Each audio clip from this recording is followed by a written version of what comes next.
ভূতপূর্ব হলো একটি Bangla horror anthology thriller movie. এই মুভিটির বিশেষত একটি রাতের তিনটি গল্প, তিনজন কথক আর এক অভিন্ন রহস্যের কাহিনী। 60-এর দশকের শেষ ভাগে এক বৃষ্টি ভেজা সন্ধ্যায় বিভূতিভূষণের বাড়িতে হাজির হয় দুই অচেনা ব্যক্তি, নীলকণ্ঠ ও শশীধর। তিনজনের আড্ডা বেশ জমে ওঠে, আর সেই আড্ডার মধ্যে খুলে যায় তিনটি ভিন্ন কাহিনীর পাতা। প্রথম গল্প মণিহারা, রবীন্দ্রনাথ ঠাকুরের কালজয়ী রচনা থেকে অনুপ্রাণিত, যেখানে বনেদি ব্যবসায়ী ফণীভূষণ সাহা ও তার স্ত্রীর গয়নার প্রতি লোভের মধ্যে দিয়ে উঠে আসে এক মর্মান্তিক পরিণতি। দ্বিতীয় গল্প তারানাথ তান্ত্রিক, বিভূতিভূষণ বন্দ্যোপাধ্যায়ের সৃষ্টি, যেখানে এক তান্ত্রিকের অলৌকিক অভিজ্ঞতা, গৃহত্যাগ ও মাতুপাগলির দীক্ষালাভের রহস্যময় অধ্যায় উঠে আসে। তৃতীয় গল্প শিকার, মনোজ সেনের লেখা থেকে সংগৃহীত, যেখানে ইন্দো-চীন যুদ্ধের সময় অপরাধ জগতের অন্ধকারে প্রবেশ করে এক শিক্ষিত যুবক পূর্ণেন্দু,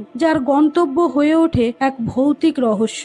প্রতিটি গল্প প্রথমে আলাদা মনে হলেও শেষ পর্বে তাদের মধ্যে সূক্ষ্ম এক সংযোগ প্রকাশ পায়। ভূতপূর্ব শুধুমাত্র একটি হরর মুভি নয়, এটি সময়, স্মৃতি ও অতৃপ্ত আত্মার সম্মেলনে গড়ে ওঠা এক রহস্যময় অভিজ্ঞতা। তো বন্ধুরা, এই মুভিটির এক্সপ্লেনেশন ভিডিও চাইলে অবশ্যই কমেন্ট করে জানাবেন, আর আমার চ্যানেল ফিল্মসারকে সাবস্ক্রাইব করে নেবেন।